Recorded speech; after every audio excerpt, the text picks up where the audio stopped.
Cuando la humanidad cayó en la oscuridad, la ciencia y la religión se separaron.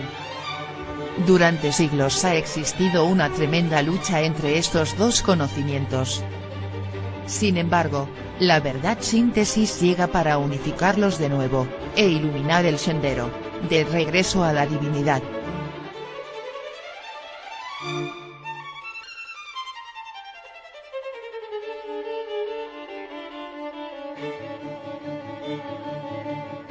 El camino. Un viaje hacia tu universo interior.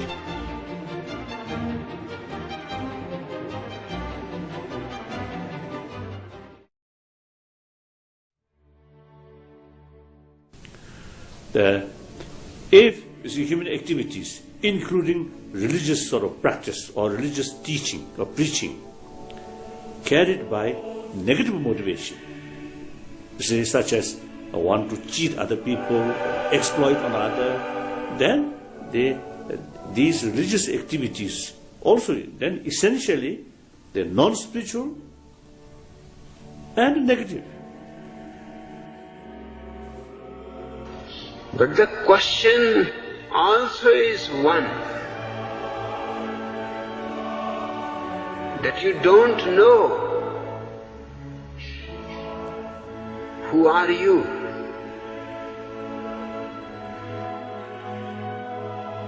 Así que nosotros no nos conocemos a nosotros mismos, no nos conocemos, no. Yo ya les he dicho que muchos de estos místicos, o lo que sea, han dicho que el Señor vendrá un día y nos dará un aviso. Dirán, ¿y cuál es el aviso? Que nosotros nos veremos de la forma en que Él nos ve. Wrong perception on yourself and on the other. And the other has wrong perception on themselves and on you. And that is the cause of fear, of violence, of hatred. That is why trying to remove wrong perceptions is the only way to peace.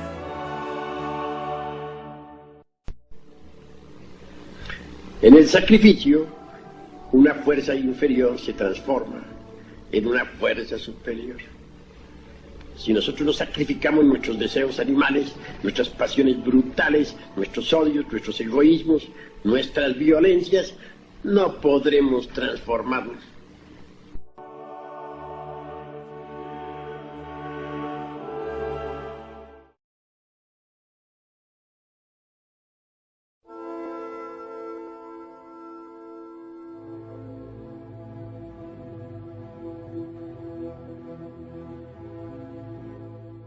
La palabra ciencia, se deriva del latín, scientia, que significa conocimiento.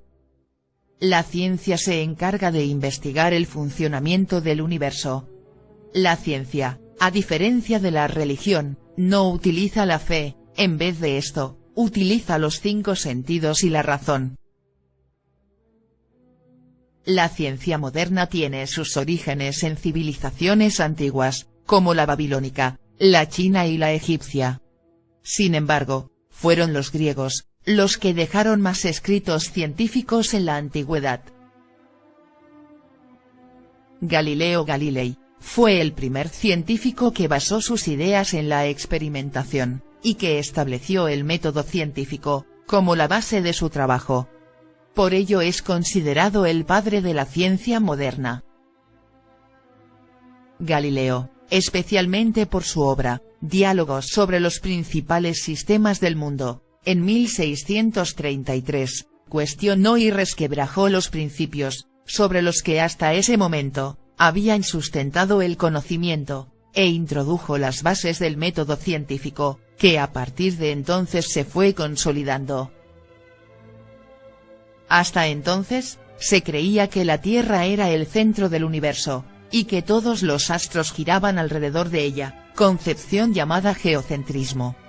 Sin embargo, a través de sus observaciones, Galileo demostró experimentalmente, el modelo heliocéntrico de Nicolás Copérnico, en el cual, la Tierra gira alrededor del Sol. El 16 de febrero de 1616, la Iglesia Católica censura la teoría heliocéntrica. Esta es condenada como una insensatez, un absurdo en filosofía, y formalmente herética. La teoría del heliocentrismo de Galileo suponía cuestionar que los textos bíblicos fueran válidos para una verdadera ciencia. Las consecuencias no solo fueron para la teología y la ciencia incipiente, también se produjeron consecuencias metafísicas y ontológicas. Las matemáticas son el alfabeto con el cual Dios ha escrito el universo. Galileo Galilei.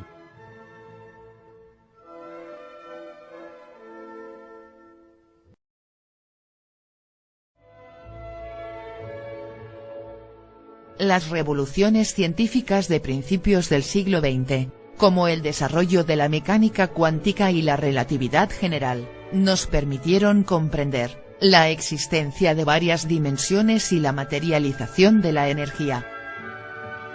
Desde entonces hasta hoy, la ciencia ha avanzado a pasos agigantados. La ciencia se ha convertido en parte de nuestra cultura, y va ligada al avance tecnológico. La ciencia se ha convertido en una entidad amoral. Sin embargo, los investigadores científicos tienen una gran responsabilidad sobre el uso de los conocimientos adquiridos, hecho que no se ha comprendido. La investigación científica actual ha tenido grandes implicaciones éticas, como el proyecto Genoma Humano, el desarrollo de armamento nuclear, la clonación, la eutanasia y el uso de las células madre, que ponen en riesgo, no solo la seguridad, sino también, la naturaleza genética de los seres vivos. La historia nos ha demostrado hasta la saciedad, cómo la ciencia ha servido, para materializar la destrucción humana, en el aspecto social, político, genético, ecológico, religioso y psicológico. A pesar de la gran utilidad de la química en la farmacología y minería, también ha servido de soporte para el desarrollo de sustancias potencialmente perjudiciales y peligrosas. Recordemos las drogas sintéticas, como el éxtasis, la metanfetamina y la cocaína. Y las sustancias explosivas como el trinitrotolueno y la nitroglicerina.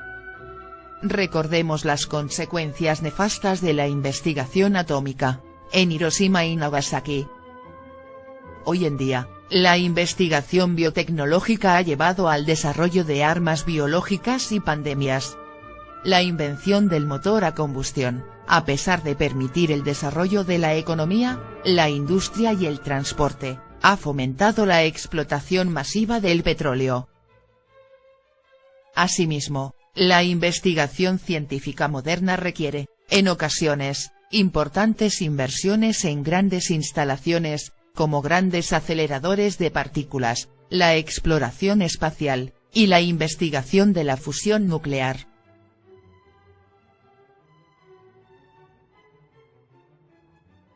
Hay dos cosas infinitas: el universo y la estupidez humana. Y del universo no estoy seguro. Albert Einstein.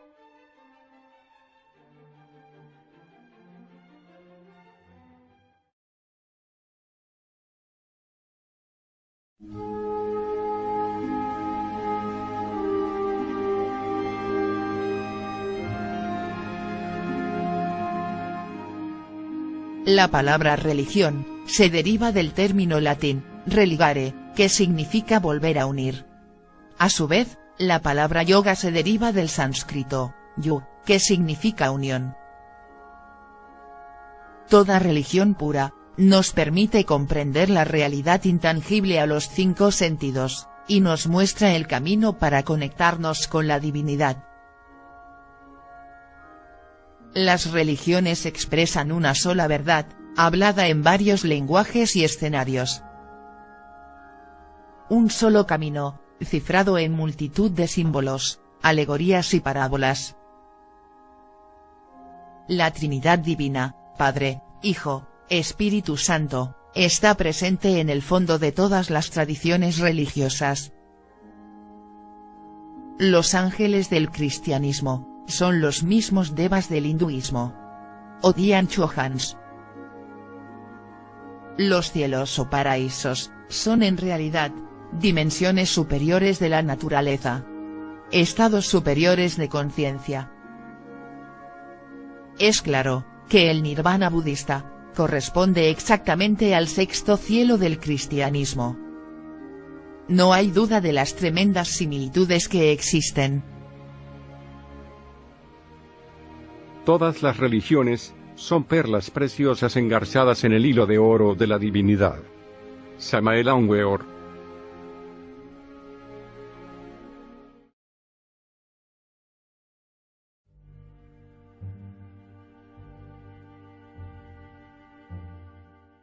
En todas las épocas han existido grandes iniciados o guías, encargados de orientar espiritualmente a la humanidad. Estos grandes seres llegaron en momentos de crisis espiritual. Ellos enseñaron el camino que conduce de la materia al espíritu, a través de la revolución de la conciencia. Las enseñanzas que diera Jesús en Galilea, son similares a las entregadas por Krishna en la India.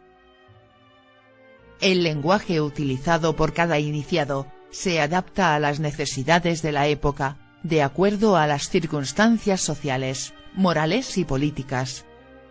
Estos grandes iniciados tuvieron que trabajar espiritualmente, eliminando sus defectos psicológicos, creando sus cuerpos internos y sacrificándose por la humanidad. La función de una religión es conservar y transmitir las enseñanzas de los grandes iniciados o guías espirituales. Sin embargo, a lo largo del tiempo, las doctrinas fundamentales y los libros sagrados fueron alterados, ocultando grandes verdades a la humanidad, dejando desorientación y confusión espiritual. La Biblia ha sufrido continuas modificaciones, y se han extraído intencionalmente fragmentos de esta. La Biblia luterana se basa en los trabajos de San Jerónimo, los cuales son intencionadamente defectuosos. San Jerónimo, de acuerdo a las órdenes que recibió del Papa Dámaso, tuvo que encauzar las cosas de acuerdo a los intereses del catolicismo romano. La mala interpretación de los libros sagrados ha creado división, discordia, guerra y sufrimiento. La historia nos muestra los terribles errores que se han cometido en nombre de la religión. Recordemos los crímenes de las cruzadas, la Inquisición, y el terrorismo islámico. No hay duda que el fanatismo religioso ha acabado con las inquietudes espirituales de muchos, y los ha llevado al escepticismo o ateísmo radical. Actualmente existen infinidad de religiones, sectas o escuelas, que confunden las búsquedas espirituales con dinero, prestigio, poder y progreso material. Las noticias nos muestran un panorama oscuro e incierto de las instituciones religiosas. Crímenes sexuales, poligamia, asesinatos, corrupción, usura, etc. Es claro, que muchas veces, se manipula el anhelo espiritual de los fieles, con fines económicos o políticos, demostrando inconsciencia e irrespeto. Se cree que pertenecer a una religión, lo es todo. Se supone que memorizar ciertas citas o versículos, asistir a un templo regularmente, cambiar la forma de vestir, significa avance espiritual.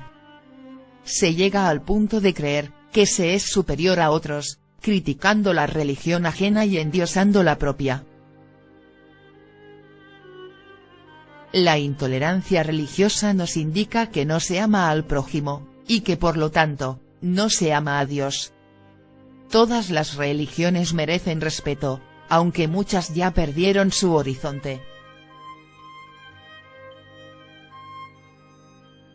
Porque, como el cuerpo sin espíritu está muerto, así también la fe sin obras está muerta. Santiago 2:26.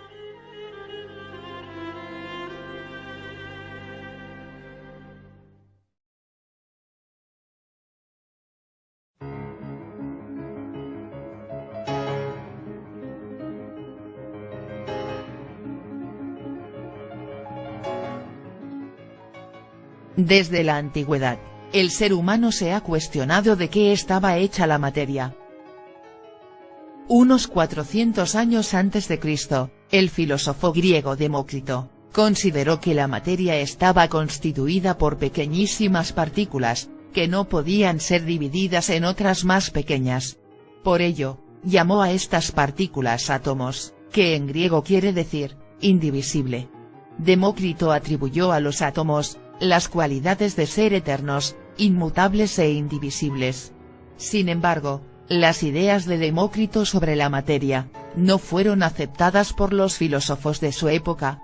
Hubieron de transcurrir cerca de 2200 años para que la idea de los átomos fuera tomada de nuevo en consideración.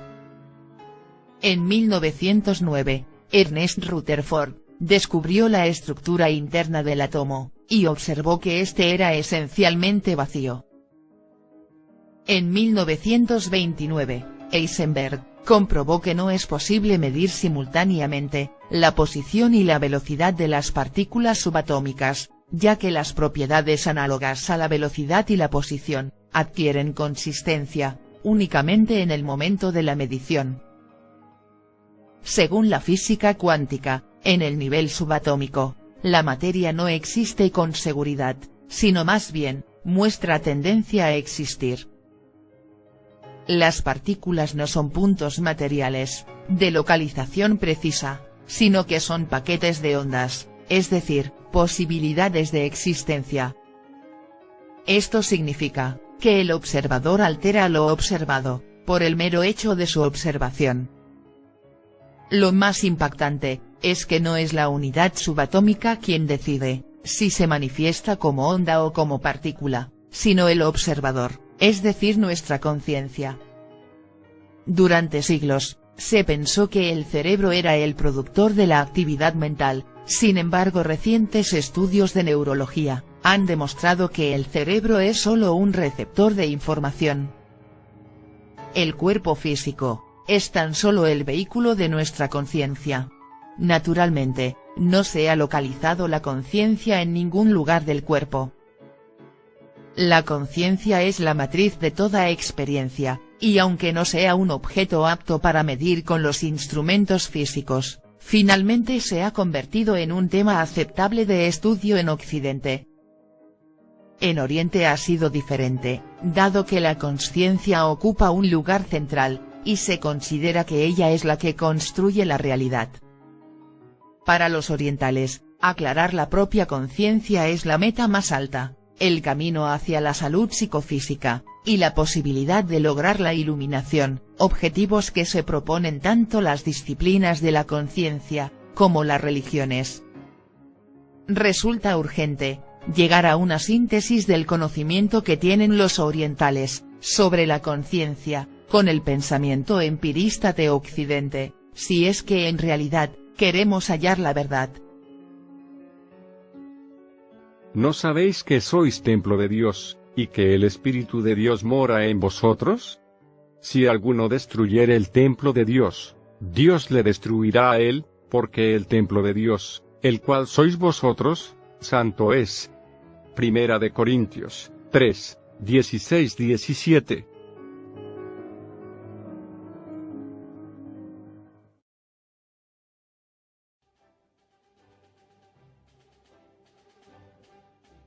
El reconocimiento de una serie de estados alterados de conciencia, que hasta hace poco tiempo fueron ignorados por la psicología occidental, ha renovado el interés de los investigadores en el estudio de los fenómenos capaces de modificar la conciencia.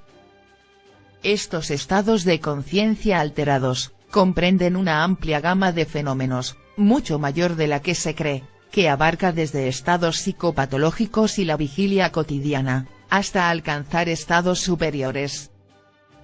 Las observaciones indican que ciertas capacidades o funciones dependen de cada estado de conciencia.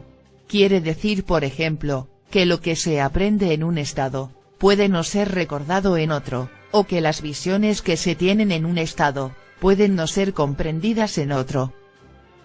Esto no implica que se ignore las creencias religiosas importantes, sino que representa el intento de considerarlas desde una perspectiva más amplia. La meditación es una de las bases para el crecimiento espiritual, cuando se le incluye un entrenamiento específico, que induzca distintos estados de conciencia, convirtiéndose a la vez en el medio y el fin del intento. Ken Wilber señala que desde la antigüedad, se afirma que existen estados de conciencia superiores, que permiten producir una profunda penetración en la naturaleza de la realidad y del ser. Cada nivel está relacionado con una forma de vivir, la experiencia de la identidad real, cristificación, iluminación, conciencia cósmica o mente suprema, que es la fuente de todas las religiones, y de las disciplinas de la conciencia. La potencialidad de alcanzar estos estados transpersonales profundos, que se pueden interpretar como religiosos o psicológicos, se encuentra latente en todos nosotros. Un viaje panorámico sobre las religiones tradicionales del mundo, nos puede llegar a convencer de que hay otra realidad, que es más genuina que la que vivimos, más poderosa y mucho mejor, que este orden aparente que conocemos. La humanidad en su mayoría, a pesar de todo, se inclina a creer en algo más, y una prueba de la credibilidad de las religiones tradicionales, es el hecho de que todas ellas sostienen lo mismo, al afirmar que todo lo que existe procede de una perfección absoluta. En términos religiosos, es una verdad revelada que parece manifestarse como algo externo, según lo que figura escrito en los libros sagrados de todas las religiones. La experiencia de Dios, inaccesible al lenguaje, es posible para una conciencia que ha despertado, en todos los niveles del cosmos. En síntesis, Dios es la fuerza impersonal que habita en cada conciencia, y que se resume en una unidad, que conecta todo el universo. En verdad, la conciencia es la parte de Dios dentro de nosotros. Somos una pequeña gota dentro del infinito océano divino. Mi decreto es: ustedes son Elohim, hijos del Altísimo. Todos ustedes. Pero morirán como los mortales. Caerán como cualquier príncipe. Salmo 82.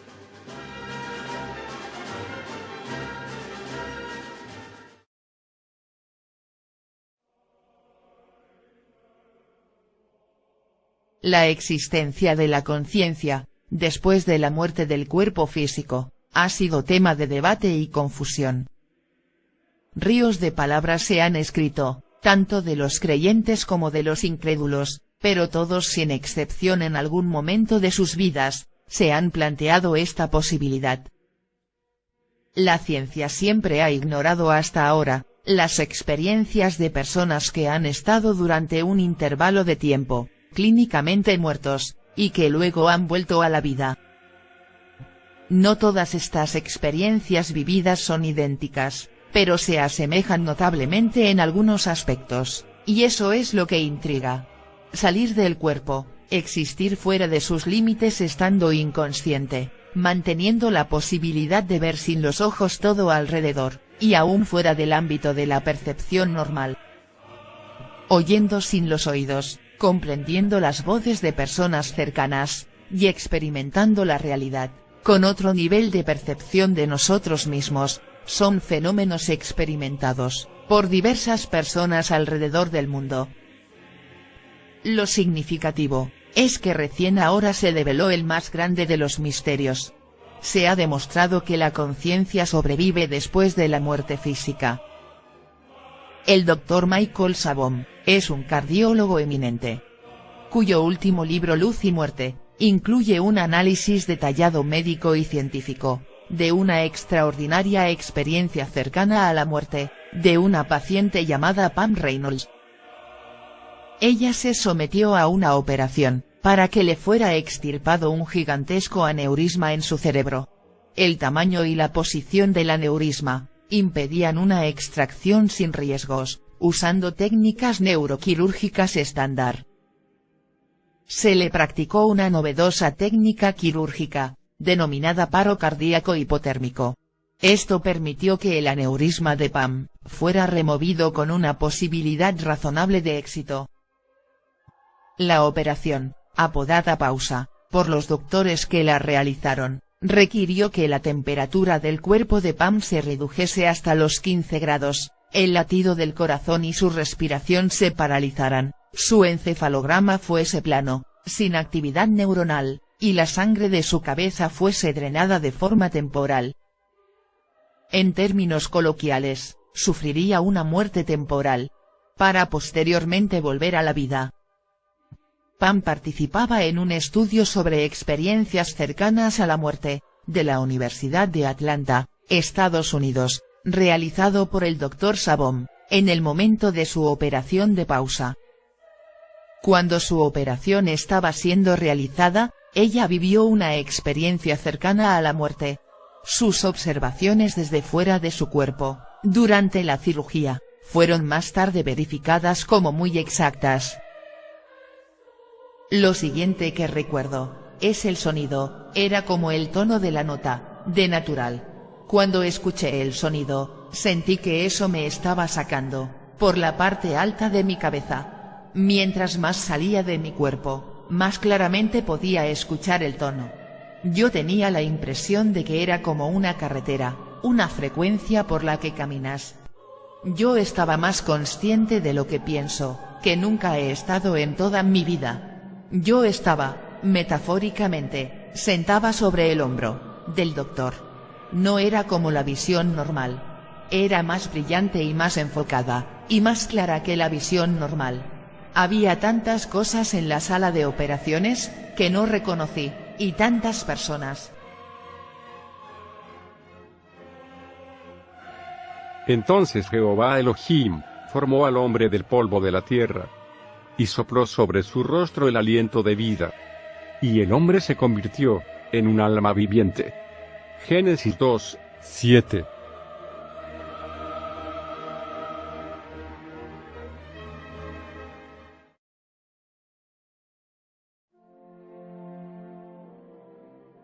Desde un punto de vista práctico, y al margen del mundo del debate académico, existen 3 pruebas clínicas, comúnmente utilizadas para determinar la muerte clínica. Primero, un electroencefalograma estándar, que mide la actividad de las ondas cerebrales. Un electroencefalograma plano, denota que la corteza cerebral no está funcionando. En segundo lugar, los potenciales auditivos evocados, similares a aquellos sacados por los altavoces del oído, en la cirugía de Pam, miden la viabilidad del tallo cerebral. La ausencia de estos potenciales, indica que el tallo cerebral no está funcionando. Y el tercero, la comprobación de que no hay ningún flujo de sangre al cerebro, es un indicador de una ausencia generalizada de función cerebral. Pero durante la operación de pausa, el cerebro de Pam fue detectado muerto por las 3 pruebas clínicas. Su electroencefalograma era plano, no había respuesta de tallo cerebral, y no tenía sangre fluyendo al cerebro. Es interesante observar, que mientras estuvo en este estado, ella vivió la experiencia cercana a la muerte más profunda de entre todas las de los participantes, del estudio de la Universidad de Atlanta. Un proceso parecido, es el que logran desde hace siglos los monjes budistas, con la meditación o con el ayuno. Con el debido entrenamiento, durante sus retiros espirituales prolongados en soledad, llegando a vivenciar experiencias fuera del cuerpo físico, e inclusive a experimentar mundos diferentes. En este momento, en que nadie cree en nada, donde la depresión está haciendo estragos, entre la gente que no le ve sentido a la vida, hay una luz de esperanza.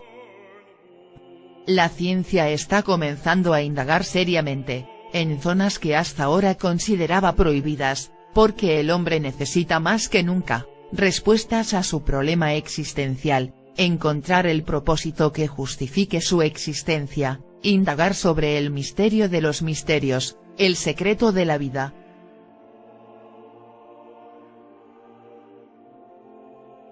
En esto conocemos que permanecemos en Él, y Él en nosotros. En que nos ha dado de su Espíritu. Primera de Juan, 4:13.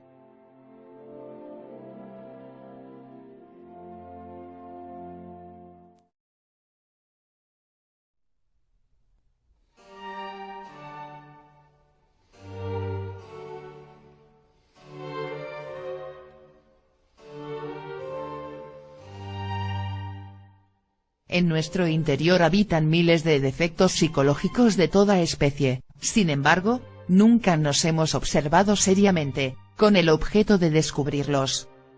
Los defectos psicológicos son los mismos pecados, tinieblas, espíritus inmundos o agregados psíquicos, que se nombran en los libros sagrados. Es interesante saber, que la ira, codicia, lujuria, orgullo, pereza, gula y envidia, mejor conocidos en el catolicismo como pecados capitales, son 7 inmensos grupos de defectos psicológicos. Sin duda alguna, podemos afirmar que todos los seres humanos tenemos en nuestro interior, estas terribles facetas inhumanas. En el campo de la psicología experimental se calculó, que el 97% de nuestra conciencia, está atrapada en defectos o deseos. Solo se cuenta con un 3% libre de deseos, la manifestación espiritual o divina dentro del ser humano. Esto se ve alegorizado, en el relato de David y Goliat.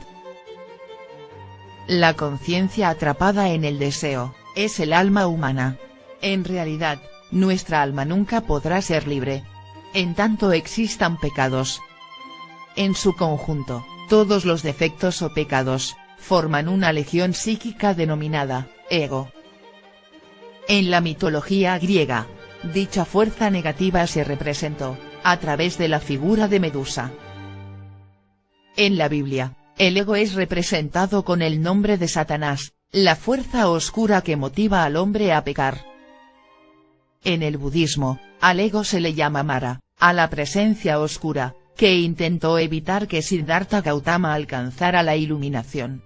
Mara, es la entidad maligna que habita en cada persona, y que produce ilusión en el interior de la mente.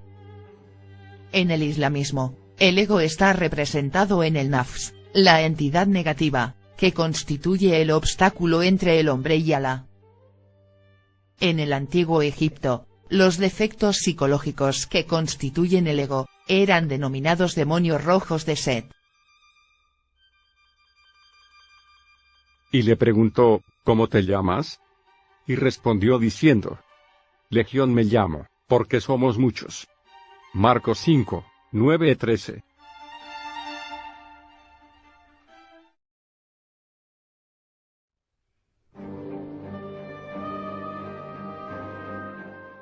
El ego es la cárcel que mantiene atrapada a nuestra alma, y no nos permite expresar ni sentir, lo que realmente somos.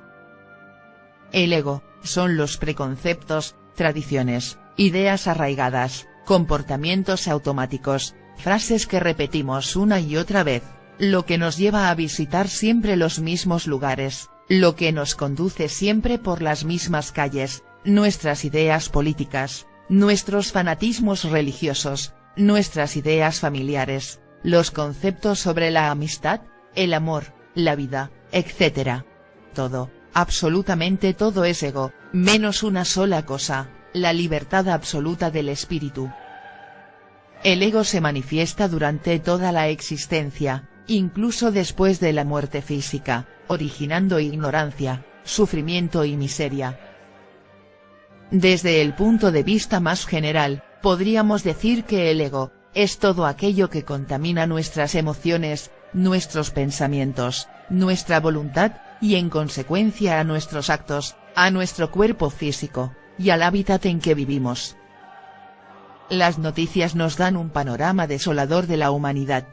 Secuestros, violaciones, corrupción, asesinatos, abortos, homosexualismo, prostitución, drogadicción, terrorismo, guerras, tiranía, discriminación, etc. La sociedad actual se degenera a pasos agigantados, a pesar de los distintos tratados políticos, marchas, convenios y legislación. La paz en el mundo es una meta que muchos se plantean, sin embargo, mientras no se destruya en nosotros lo que tenemos de inhumanos, el odio, la envidia, los celos, la ira, la fornicación, etc. Mas en tanto, continúen existiendo tales factores dentro de nuestra psiquis, el mundo no podrá ser diferente. Por el contrario, se volverá peor, pues a través del tiempo, el ego de cada quien, será cada vez más poderoso, más fuerte, y conforme el ego se manifieste con más violencia, el mundo se irá haciendo cada vez más tenebroso. Si continuara robusteciéndose el ego indefinidamente, llegará el momento en que nadie podrá tener seguridad, de su vida ni de su hogar. En un mundo, donde la violencia ha llegado al máximo, ya nadie tiene seguridad de su propia existencia. También apareció otra señal en el cielo. He aquí un gran dragón escarlata, que tenía 7 cabezas y 10 cuernos, y en sus cabezas 7 diademas. Apocalipsis 12, 3.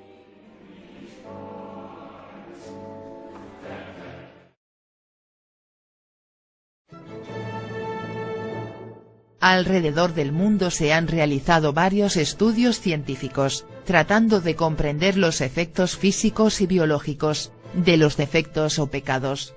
Uno muy interesante, lo realizó un científico japonés. Masaru Emoto nació en Yokohama, Japón. Actualmente es doctor diplomado, y licenciado en Medicina Alternativa, por la Universidad Internacional Abierta. Emoto tomó agua corriente en Japón, Sapporo, Sendai, Tokio, Osaka, y también en el extranjero, Londres, París, Nueva York, Vancouver, Buenos Aires y Manaos. Tomó muestras de agua de manantiales, de fuentes, aguas subterráneas, ríos, lagos, pantanos y hielo del Antártico. A través del método de resonancia magnética, realizó miles de fotografías. En 1994, el Dr. Masaru Emoto tomó unas muestras, de una fuente de agua pura en Japón, congeló unas pocas gotas, las examinó bajo un microscopio electrónico, y las fotografió. Las fotografías mostraron hermosos hexágonos cristalinos, parecidos a copos de nieve. Emoto tomaría entonces agua de un río contaminado, la congeló, fotografió unas gotas, y comprobó que la imagen que aparecía en ellas, no era un hermoso hexágono sino una forma desestructurada. El agua en efecto, es sensible al entorno donde se halla. Una muestra de agua bendecida por un monje zen, tomó una figura celeste. Muestras expuestas a diversas emociones como el amor y el odio, mostraron diferencias notables. El agua destilada expuesta a música clásica, tomó formas delicadas y simétricas. Cuando las muestras de agua fueron bombardeadas con música, o expuestas a palabras negativas, o cuando se enfocaron sobre ellas intencionadamente, pensamientos o emociones negativas, el agua no formó cristales, y en su lugar se crearon estructuras caóticas y fragmentadas. Masaru Emoto comenta en su libro, El mensaje del agua, este paralelismo, y las posibilidades que la música heavy metal, disminuya la capacidad cognitiva del individuo. Cuando el agua fue tratada con aceites florales aromáticos, los cristales tendieron a imitar la forma de la flor original. A través de sus investigaciones se pudo concluir, que el agua no solo recoge información, sino que también es sensible a los sentimientos y a la consciencia. Esa información se hace maravillosamente visible al cristalizarse el agua. Los cristales de agua se deforman ante cualquier mensaje, voz, sentimiento o música, que se transmita en su entorno, modificando su misma estructura molecular.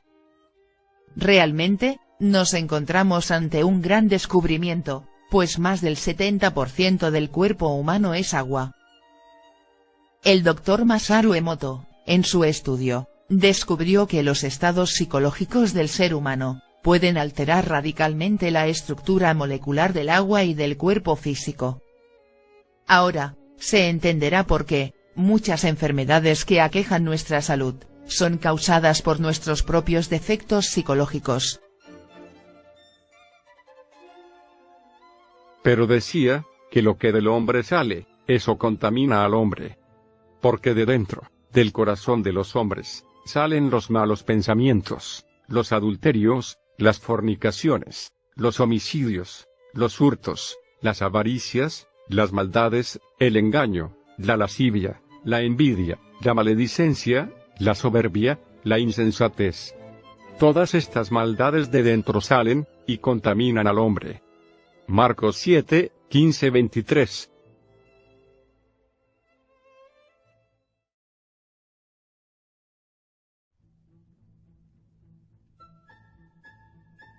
Si analizamos el cuerpo desde el punto de vista químico, podemos ampliar la visión propuesta por el Dr. Masaru Emoto. El cuerpo es una unidad de carbono, que fabrica en total 20 aminoácidos distintos, para formular su estructura física. Podemos afirmar, que el cuerpo es en síntesis una máquina que produce proteínas. En el hipotálamo, ubicado en el cerebro, se reúnen diversas secuencias de aminoácidos, llamados péptidos. Estos se organizan en determinados neuropéptidos, para combinar los distintos estados emocionales, que experimentamos diariamente. Así que hay sustancias químicas para la lujuria, la frustración, el miedo, la ira, la tristeza, la alegría, etc. Cuando experimentamos un estado emocional en nuestro cuerpo, inmediatamente, el hipotálamo reúne el péptido, y luego lo libera a través de la pituitaria, en la corriente sanguínea. De esta forma, llega a cada una de las células del cuerpo. Existen miles de receptores celulares para estos péptidos. Dichos receptores se vuelven más pequeños, en tanto la célula se alimenta de dichos péptidos. Cuando una célula finalmente decide dividirse en una célula hermana, esa siguiente célula, tendrá más receptores para esos neuropéptidos emocionales en particular, y menos sitios receptores para los nutrientes, vitaminas, minerales, intercambio de fluidos, liberación de toxinas etc. Al alterar químicamente las células con la misma actitud psíquica, día tras día, nuestro cuerpo envejecerá inevitablemente. El envejecimiento es sin lugar a dudas, el resultado de una producción inadecuada de proteínas. Al envejecer, nuestra piel pierde elasticidad. No se producen enzimas para la digestión, el fluido sinovial disminuye, los huesos se vuelven menos densos, etc. Esto quiere decir, que las células no pueden alimentarse ni eliminar toxinas. El envejecimiento es pues, el resultado del abuso y desequilibrio emocional. Actualmente, la medicina reconoce la importancia de los procesos emocionales, en la aparición y desarrollo de enfermedades. Las enfermedades psicosomáticas, es decir, aquellas producidas por nuestros defectos psicológicos, han tenido gran importancia en el diagnóstico de muchos pacientes, alrededor del mundo. Dentro de las más importantes tenemos, el asma bronquial, hipertensión arterial, úlcera péptica, síndrome de colon irritable, neurodermatitis, colitis ulcerosa, tirotoxicosis, y artritis reumatoide. Sed pues vosotros perfectos, como vuestro Padre que está en los cielos es perfecto. Mateo 5, 19-48.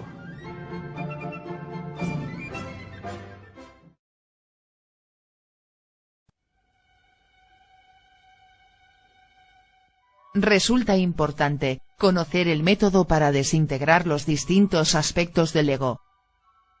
Aunque todos los libros sagrados contienen una vasta información sobre ello, estos han sido mal interpretados. La muestra de ello, se encuentra en el fanatismo religioso, la discriminación de credo, la división sectaria, y la confusión espiritual en que se encuentra actualmente la raza humana.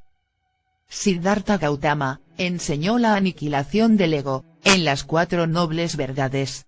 Esto está registrado especialmente en el Óctuple Sendero.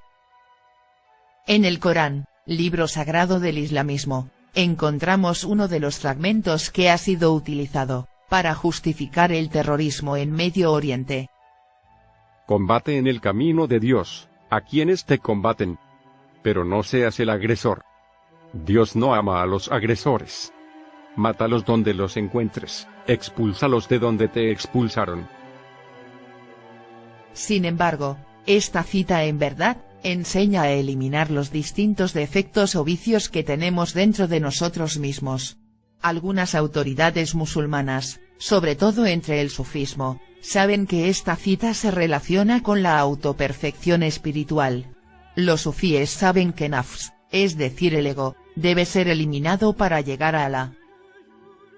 Resulta evidente el daño que le ha hecho la humanidad la falta de comprensión sobre los libros sagrados.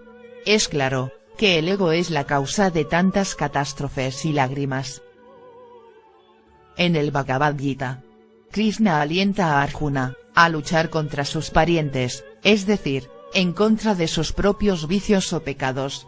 Todos los acontecimientos narrados en este libro hindú nos muestran una tremenda lucha interior entre la luz y las tinieblas. Jesús dio instrucciones precisas para disolver el ego. En distintas partes de la Biblia encontramos dicho conocimiento. Y decía a todos: si alguno quiere venir en pos de mí, niéguese a sí mismo, tome su cruz cada día, y sígame. Porque todo el que quiera salvar su vida, la perderá, y todo el que pierda su vida por causa de mí, éste la salvará. Pero os digo en verdad, que hay algunos de los que están aquí, que no gustarán la muerte, hasta que vean el reino de Dios. Lucas 9, 23-27. Negarse a sí mismo implica desintegrar el ego. Negarnos a nuestros vicios, pasiones, errores o deseos. Cada defecto o pecado es una persona dentro de nosotros mismos, es una fuerza psíquica que controla nuestra conducta. Por tal motivo, en las Sagradas Escrituras se les denominó espíritus inmundos. Cuando el espíritu inmundo sale del hombre, anda por lugares secos, buscando reposo, y no lo halla. Entonces dice: volveré a mi casa, de donde salí. Mateo 12, 43-45.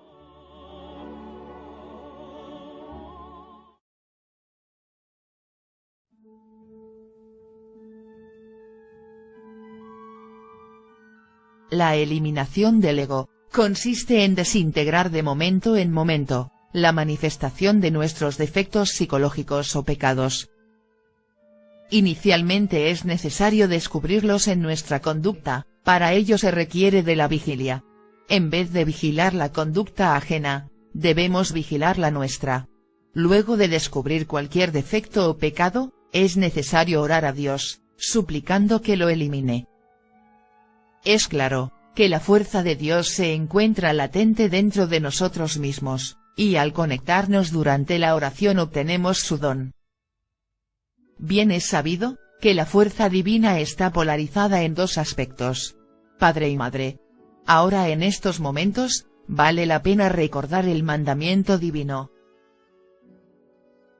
Honra a tu padre y a tu madre, para que tus días se alarguen en la tierra que Jehová tu Dios te da. Éxodo 20:12. Es evidente que las Sagradas Escrituras contienen un doble mensaje, el externo y el interno. Todos los acontecimientos históricos que narra la Biblia, en efecto sucedieron, sin embargo, estos constituyen un ropaje simbólico. Es claro que dichos eventos han de suceder dentro de nosotros mismos, a fin de lograr la unión con Dios. En todas las grandes religiones del planeta, siempre se ha adorado a Dios Madre, María, Isis, Atenea, Kundalini, etc. Lo que no especificaron las religiones ortodoxas, por lo menos en lo que atañe al círculo exotérico o público, es el aspecto de Dios Madre, en su forma individual humana. Apareció en el cielo una gran señal.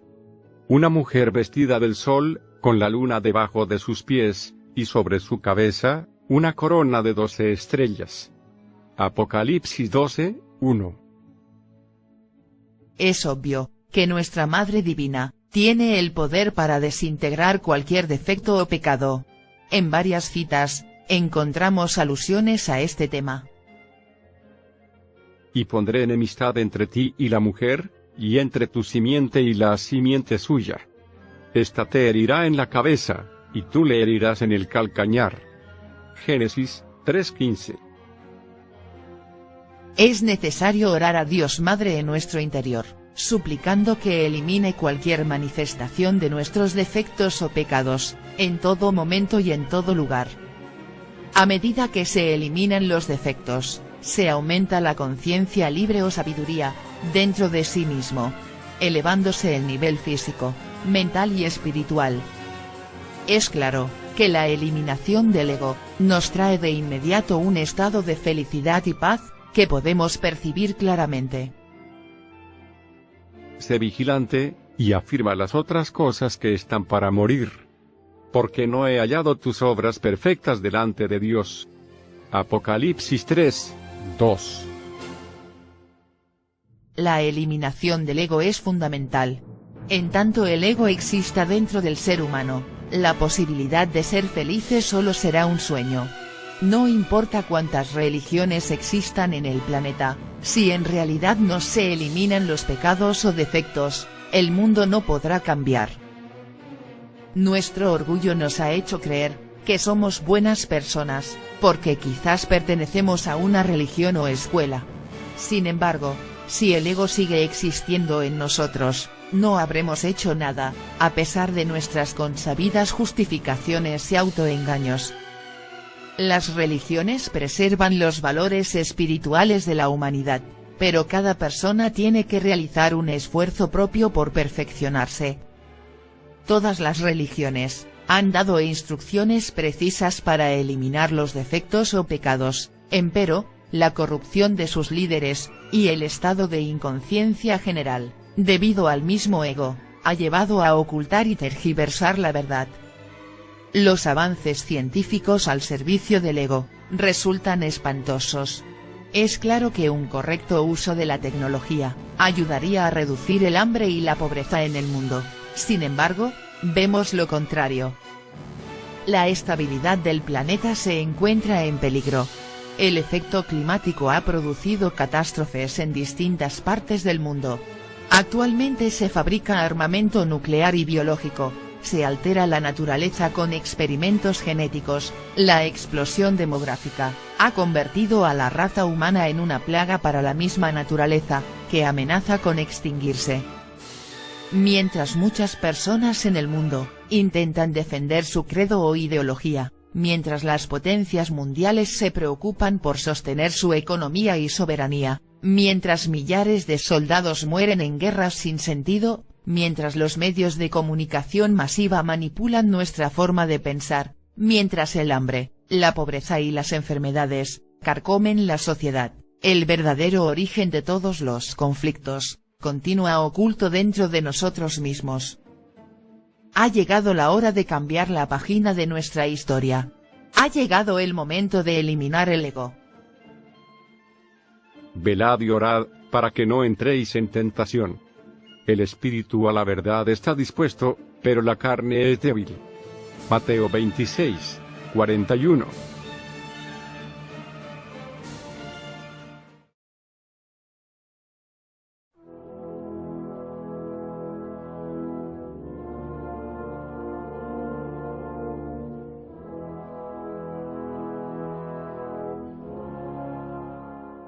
La sexualidad es el tema más vulgarizado de la actualidad. El sexo hoy en día se ha convertido en una obsesión colectiva, en una fuente de ingresos imprevisible, para todos los que tratan de especular con las debilidades humanas. El sexo vende, cualquiera sea su contenido, por más aberrante y bizarro que sea, con tal de que logre los objetivos, aumentar el rating, incrementar las ventas, promocionar carreras artísticas, obtener publicidad o simplemente ganar dinero.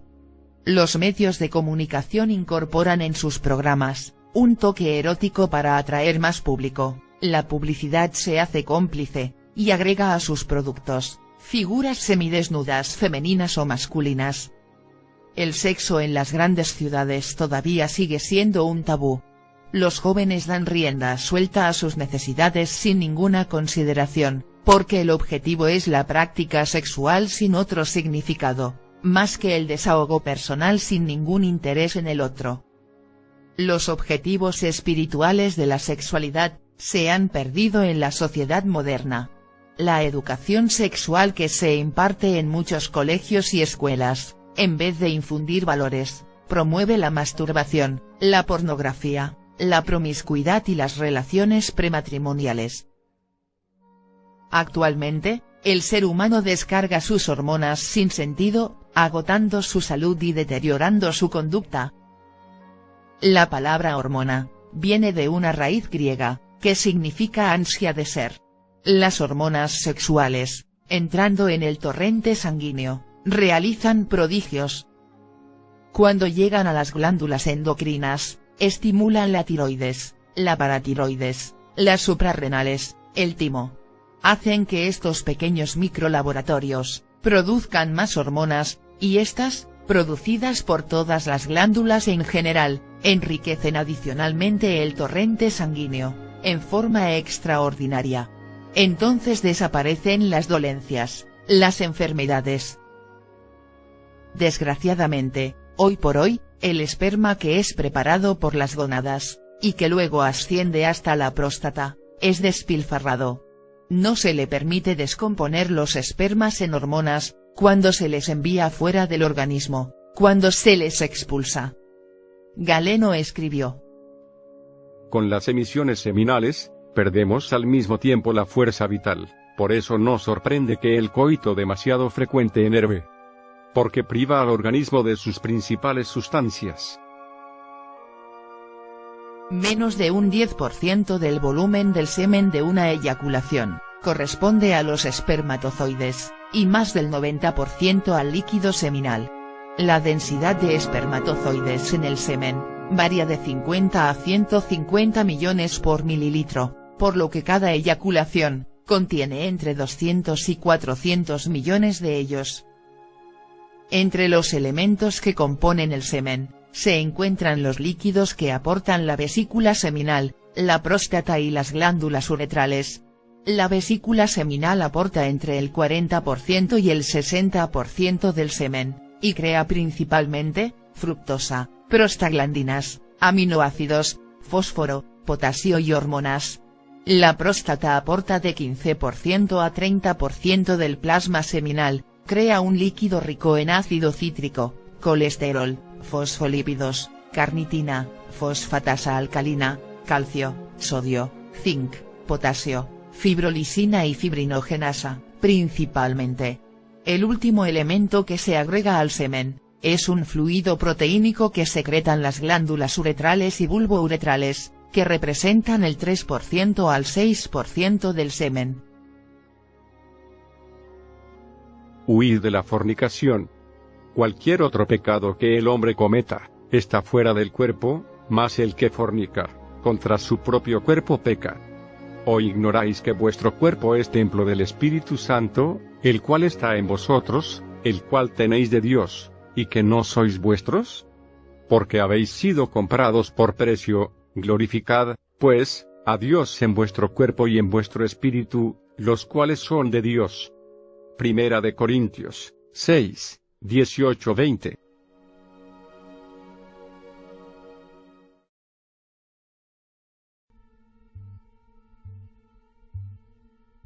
El sexto mandamiento de la ley judeo-cristiana afirma un deber cósmico.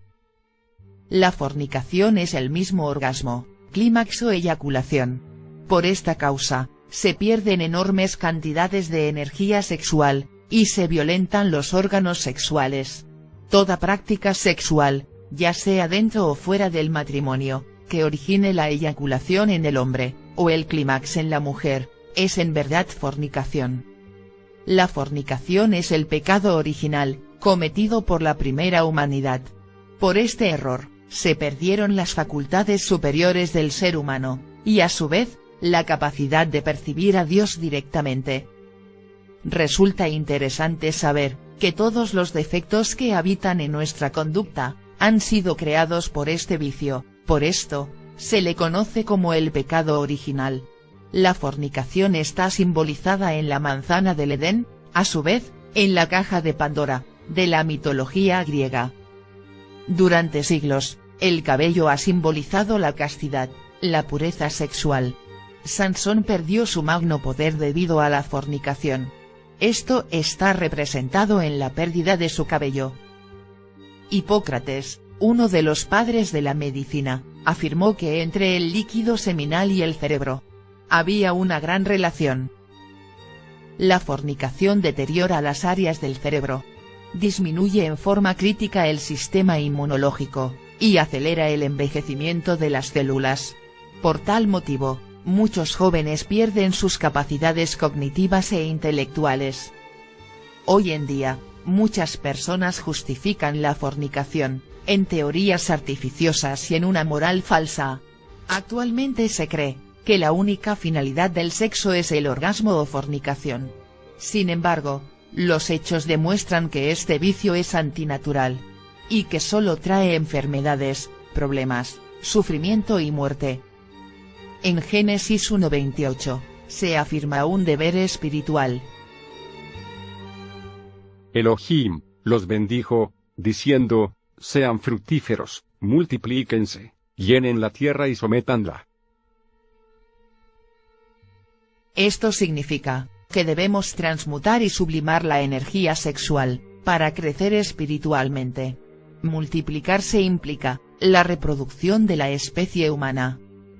Para crear un hijo solo se necesita un esperma, sin embargo, la mayoría de seres humanos fornican, expulsando de 200 a 400 millones, desperdiciando casi la totalidad de energía sexual. Las personas entregadas a la lujuria, engendran hijos no deseados, muchas veces asesinados en un aborto. En realidad existen dos formas de reproducción, con fornicación o sin ella. Existen dos clases de hijos mencionados por la Biblia, los hijos de Dios, y los hijos de los hombres. Son hijos de Dios aquellos que resultan de la sexualidad superior, cuando no hay derrame seminal. Son hijos de los hombres, aquellos que resultan del goce pasional, con derrame de semen. Debido a la fornicación, en muchos países existe sobrepoblación y pobreza. Tener hijos no es delito, sin embargo, traer criaturas al mundo sin responsabilidad sexual, es muestra de inconsciencia. En la fornicación, se violenta los órganos sexuales, dando paso a enfermedades gravísimas, como el cáncer de próstata y la impotencia sexual. El cáncer de próstata, es el segundo cáncer más común en los hombres, después del cáncer de piel, y la segunda causa principal de muerte por cáncer en los hombres, después del cáncer de pulmón. Diversas investigaciones científicas, han descubierto que la deslealtad sexual, genera en las mujeres mayor posibilidad de desarrollar cáncer de cuello uterino, un tumor cuyo origen, es una enfermedad venérea conocida como papilomavirus. La fisiología femenina, a pesar de ser distinta a la del varón, también está expuesta a perder principios vitales y anímicos, durante el clímax. Naturalmente, una mujer se hace impura cuando fornica. Y cuando un hombre yaciere con una mujer, y tuviere emisión de semen, ambos se lavarán con agua, y serán inmundos hasta la noche. Levítico 15:18.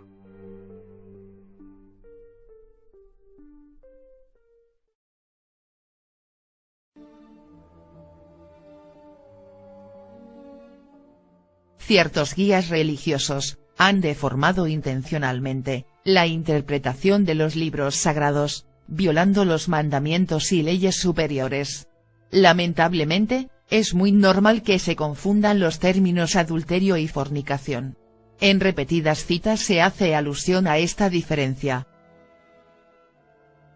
Honroso sea en todos el matrimonio, y el lecho sin mancilla. Pero a los fornicarios y a los adúlteros los juzgará Dios. Hebreos 13:4. No penséis que he venido para abrogar la ley o los profetas. No he venido para abrogar, sino para cumplir. Porque de cierto os digo, que hasta que pasen el cielo y la tierra, ni una jota ni una tilde pasará de la ley, hasta que todo se haya cumplido. Mateo 5, 17-18. El adulterio o infidelidad arruina el pacto del matrimonio. Sin embargo, debemos afirmar que el matrimonio es más complejo de lo que se imagina. Cada unión sexual establece un matrimonio auténtico. De esta manera, una persona está casada con todas aquellas con las cuales ha tenido contacto sexual. Es claro que se adultera muchas veces antes del matrimonio oficial, y muchas veces después. La promiscuidad y la prostitución son las formas más comunes de adulterio, empero, existen otras facetas de este defecto. Las relaciones prematrimoniales son un ejemplo típico de adulterio. Sin embargo, esta idea no es aceptada por algunas religiones, pues lo confunden con fornicación. A pesar de ser aceptados socialmente, son una muestra del rechazo al orden natural de la sexualidad humana. Nunca debemos criticar a otra persona, pues lo defectuoso no es la personalidad, sino la multitud de defectos que habitan en su interior. No solo se adultera con los hechos, también con el pensamiento y el corazón. Resulta adúltera la persona que piense en otras parejas, estando ya casada o comprometida. Si se mira con deseo a una persona del sexo opuesto, estamos adulterando en nuestro corazón, aunque seamos solteros. Si se penalizara el adulterio en el planeta, todos los habitantes estarían en la cárcel. Por el adulterio, muchos hogares se han destruido, dejando sufrimiento y dolor, principalmente en los hijos. El celibato es otra forma de adulterio. Los célibes odian o sienten temor al sexo, considerándolo como tabú o pecado. En el pasado, muchos célibes fueron terribles fornicarios. En el celibato o abstención sexual radical, la energía sexual es irradiada a través de las emociones negativas. Debido a la involución energética, se degeneran las células y la psiquis del individuo. Por tal motivo, muchos célibes adoptan conductas aberrantes, después de largos periodos de abstención sexual. La creación de preservativos y anticonceptivos ha fomentado el adulterio, debido a que se busca fornicar en forma desmedida, sin el temor de un embarazo o una enfermedad. La propagación de las enfermedades de transmisión sexual demuestra que estos inventos son el pasaporte al hospital o a la tumba, pues no son eficaces en su totalidad. Si bien es cierto que se busca el control de la natalidad, estos métodos resultan ser los más inoportunos. La vasectomía y cortadura de trompas mutilan el cuerpo físico, degenerando las glándulas endocrinas y agotando la vitalidad del individuo. Las personas solo buscan el placer, mas encuentran inevitablemente el dolor de una enfermedad, una responsabilidad o una decepción. El sexo es una necesidad natural. Sería absurdo creer que es pecaminoso. Sin embargo, aquellos que abusan del sexo, y aquellos que se abstienen de él, sufren graves consecuencias. Realmente, lo correcto es ser casto y fiel a una pareja, por toda la existencia. Nunca debemos confundir castidad con celibato. La castidad es abstención del orgasmo, no del sexo. Jesús les dijo, ¿nunca leísteis en las Escrituras? La piedra que desecharon los edificadores, ha venido a ser cabeza del ángulo. ¿El Señor ha hecho esto, y es cosa maravillosa a nuestros ojos? Por tanto os digo, que el reino de Dios será quitado de vosotros, y será dado a gente que produzca los frutos de él. Y el que cayere sobre esta piedra será quebrantado, y sobre quien ella cayere, le desmenuzará. Mateo 21, 42-44.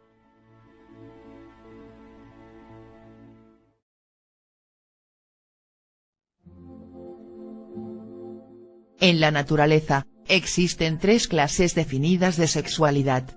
Sexualidad inferior. Busca la satisfacción de los sentidos, en el orgasmo o fornicación, degenerando el individuo en todo tipo de vicios y aberraciones sexuales. Sexualidad normal. Busca la formación de la familia, a través de la creación de hijos. Sexualidad superior. Busca la creación de los cuerpos internos, a través de la transmutación de la energía sexual. En este tipo de sexualidad se practica la castidad o abstención del orgasmo. Un estricto análisis científico corroboró los efectos fisiológicos de la sexualidad superior, en una comunidad americana. La Sociedad Oneida, en los Estados Unidos, dirigida por el Dr. John Humphrey Noyes, y compuesta por numerosas parejas, hombres y mujeres, entre los que se encuentran varios científicos, fue sometida a estudios estrictos por ginecólogos. Los resultados aparecieron en un artículo, publicado en el American Journal of Obstetrics and Gynecology, la mayor autoridad médico-científica de los Estados Unidos. Un ginecólogo de Syracuse, el Dr. Van der Walker, quien examinó a las mujeres de la comunidad Oneida, declaró: "Como ginecólogo puedo asegurar que la única manera de preservar las preñeces es con la continencia masculina, como se llamó el método de Noyes, porque envolvió la inhibición de un descargue seminal, durante un coito largo y tranquilo. Ni sería preciso comprobarlo, porque las cifras exactas son una prueba concluyente de la eficacia de este método especial". En su libro, Historia médica de la anticoncepción, el Dr. Norman Hines expresa: El sistema de la comunidad Oneida es el experimento eugenésico de mayor trascendencia que se ha verificado en todos los siglos. El método de transmutación sexual, o Kriya Yoga, es el practicado por los lamas del Tíbet y sus discípulos. En su libro, El Japón actual, el gran escritor Isurami se refiere a la práctica de los grupos Zen del Japón, de inhibir la eyaculación de la energía sexual, y su transmutación como sistema de control. La sexualidad superior o transmutación sexual, no es simplemente un sistema de control de la concepción, forma parte del desarrollo espiritual, necesario para crearnos a nosotros mismos. La transmutación sexual es un proceso consciente, que jamás se puede comprender a través de los procesos del razonamiento, y se constituye en el sistema máximo de rejuvenecimiento. La sexualidad humana, además de ser una función reproductiva, tiene un objetivo espiritual, la creación de los vehículos superiores de la conciencia. En la Biblia, a dichos vehículos, se les denomina el traje de bodas. Y hay cuerpos celestiales, y cuerpos terrenales, pero una es la gloria de los celestiales, y otra la de los terrenales. Primera de Corintios 15:40. Epicuro enseñaba que el líquido sexual se debía transmutar, para lograr la más alta perfección en la tierra. La transmutación sexual es la misma alquimia o química de Dios. La transmutación busca que la energía sexual, latente en las hormonas sexuales, se transforme en los cuerpos internos, para que a su vez, nuestra conciencia pueda manifestarse permanentemente, en los cielos o dimensiones superiores de la naturaleza. La transmutación sexual solo es posible en pareja. Hombre y mujer sexualmente unidos, están envueltos por las poderosas fuerzas que pusieron en existencia al universo. No olvidemos que durante el coito químico, el hombre y la mujer unidos, son en verdad un andrógino divino, omnipotente y terrible. Aprovechando estas fuerzas, es posible transmutar la energía sexual, por el canal interno de la médula espinal. A través de la concentración, se dirige dicha energía hacia adentro y hacia arriba, impidiendo a toda costa el orgasmo. La transmutación sexual se sintetiza en tres grandes aspectos: castidad, abstención del orgasmo, es decir, no fornicar; fidelidad, cumplir el pacto del matrimonio, con una pareja estable y única por toda la existencia; no adulterar ni en pensamiento ni en obra; abstención de la infrasexualidad. Amor, anhelo místico trascendental, sin pasión animal. La transmutación sexual no puede ser llevada a cabo por personas promiscuas. Es claro, que solo en un matrimonio legalmente establecido, entre hombre y mujer, puede desarrollarse el verdadero amor. Es claro, que se requiere un cambio y dominio psicológico, a partir de la conciencia, para acceder a la transmutación sexual. Por eso jamás se había entregado públicamente este secreto. San Agustín decía que nosotros debemos hacer del coitus una forma de oración. En realidad, de verdad, el coitus reservatus, la transmutación sexual, en el fondo, es una forma litúrgica. Por eso siempre se ha dicho, que a Dios se le encuentra en la liturgia, y que el camino de Dios es litúrgico. Aquellos que logran la transmutación sexual, se conectan con la divinidad, naciendo en dimensiones superiores. Debemos nacer de nuevo, a través del agua y del espíritu, como lo enseñó Jesús. Todo aquel que nace en las dimensiones superiores, encarna al Cristo.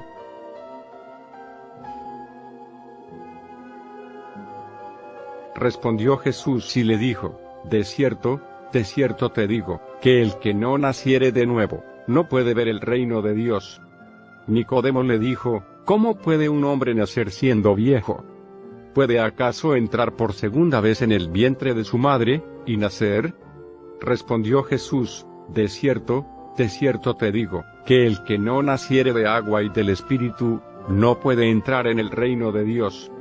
Lo que es nacido de la carne, carne es, y lo que es nacido del Espíritu, espíritu es. No te maravilles de que te dije: os es necesario nacer de nuevo. El viento sopla de donde quiere, y oyes su sonido, mas ni sabes de dónde viene, ni a dónde va. Así es todo aquel que es nacido del Espíritu. Respondió Nicodemo, y le dijo: ¿cómo puede hacerse esto? Respondió Jesús y le dijo: ¿eres tú maestro de Israel, y no sabes esto? De cierto te digo, que lo que sabemos hablamos, y lo que hemos visto, testificamos, y no recibís nuestro testimonio. Si os he dicho cosas terrenales, y no creéis, ¿cómo creeréis si os dijere las celestiales? Juan 3:12.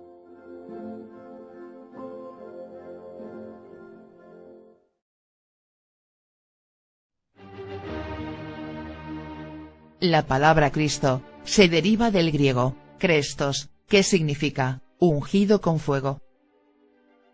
La energía sexual transmutada, se convierte en el fuego del Espíritu Santo o Kundalini.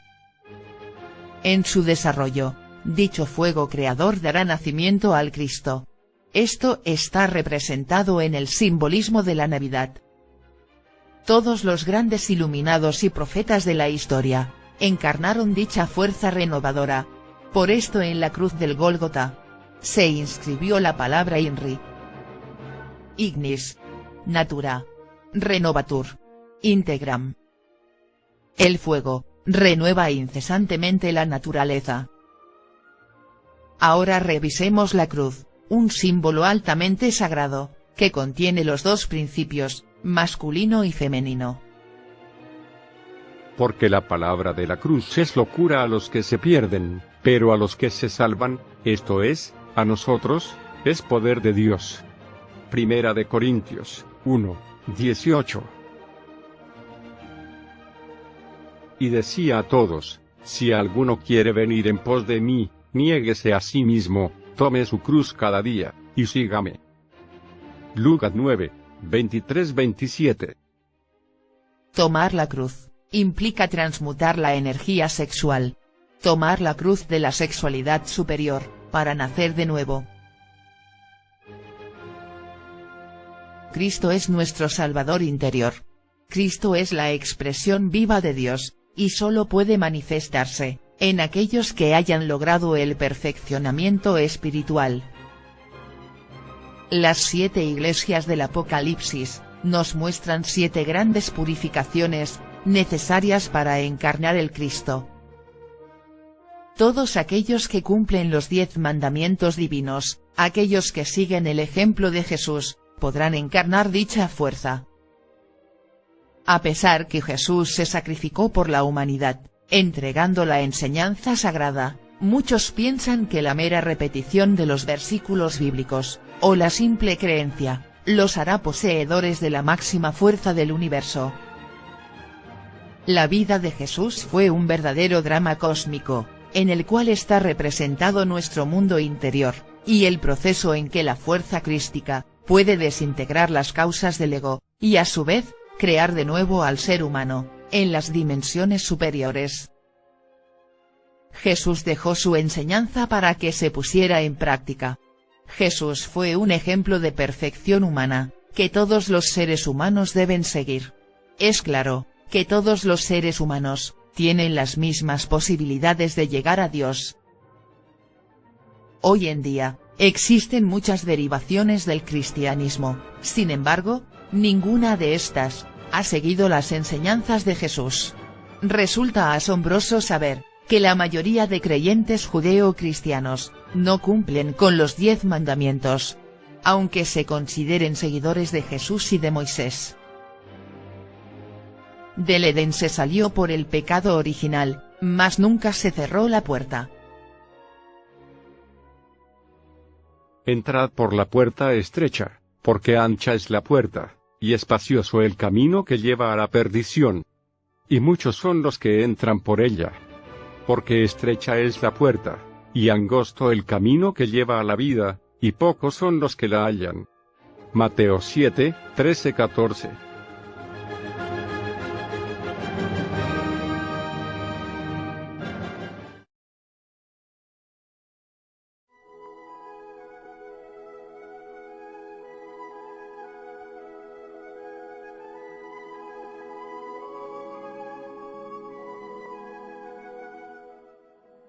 Hasta ahora, la educación se basa en la utilización de la capacidad racional, del hemisferio cerebral izquierdo. Esta parte del cerebro permite prestar atención, razonar y hacer cálculos, con un predominio en el orden de frecuencias cerebrales, superiores a los 15 Hz, conocidas como frecuencias beta, muy típicas en la conciencia ordinaria. Sin embargo, pueden existir capacidades superiores, en base a otras frecuencias ondulatorias cerebrales, de menor valor, por ejemplo, las frecuencias alfa, de 8 a 14 Hz, las frecuencias teta, de 5 a 7 Hz, y las frecuencias delta, de 0 a 4 Hz. Existen formas de aprendizajes más eficaces en estos estados de conciencia no ordinarios, y es probable que el control del sistema nervioso autónomo se puedan desarrollar mejor. Las experiencias místicas son un campo de infinitas posibilidades, que contrariamente a lo que se supone, no nos alejan del mundo, sino que nos brindan una mejor comprensión de la existencia, incrementan la responsabilidad social, y enriquecen las experiencias ordinarias. Estas experiencias pueden beneficiar el estado ordinario de una persona, y son terapéuticas, en los casos en que se pueden integrar a la vida, y a la estructura psíquica personal. Además representan un deseo humano natural, y básicamente sano de trascendencia. En Oriente, la meditación es el centro de las disciplinas psicológicas, de igual manera que para el hombre antiguo de Occidente, significaba el estudio de sí mismo. En Estados Unidos, más de 6 millones de personas han adquirido alguna forma de conocimiento sobre meditación, siendo la más conocida, la meditación trascendental, adaptada a la cultura occidental. Existen otras formas de meditar, derivadas del hinduismo y de algunas prácticas budistas. Entre estas últimas, Se destacan el budismo zen, el budismo tibetano, y la meditación de la visión interior. Otras maneras de meditar se asocian a la práctica de la contemplación cristiana. La meditación produce cambios mensurables, tanto fisiológicos como del comportamiento, y pueden despertar emociones de amor y compasión. Toda disciplina, que mediante la orientación consciente de la atención, tenga el propósito de incrementar la percepción, es meditación. Puede realizarse concentrándose en algo específico, como la respiración, un sonido, imágenes, sensaciones, o bien abriéndose a la totalidad de la experiencia presente, sin optar nada. Se podría decir que meditar es para cada persona diferente, ya que algunos meditadores solo se limitan a sentarse, y dejarse estar, tratando de ser conscientes del fluir de las cosas. La meditación es una práctica que a la mayoría de personas le resulta muy difícil, debido a la falta de control mental. Al principio, sus efectos no son tan espectaculares, sin embargo se registra un aumento de la tranquilidad, la persona se vuelve más receptiva y sensible, tiene una mayor empatía y claridad mental, y se amplía su perspectiva.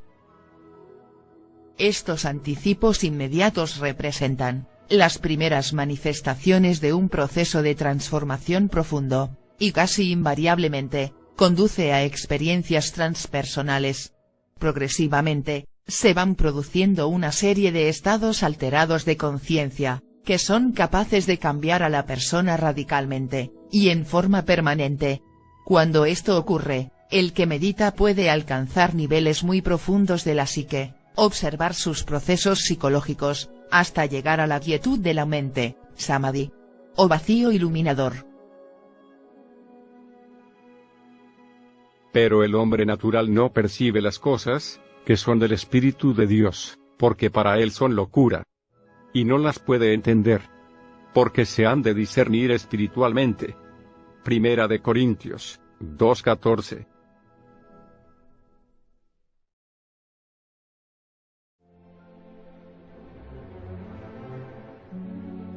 Otro estado de conciencia, que se sucede en el transcurso del diario vivir, ha sido denominado déjà vu.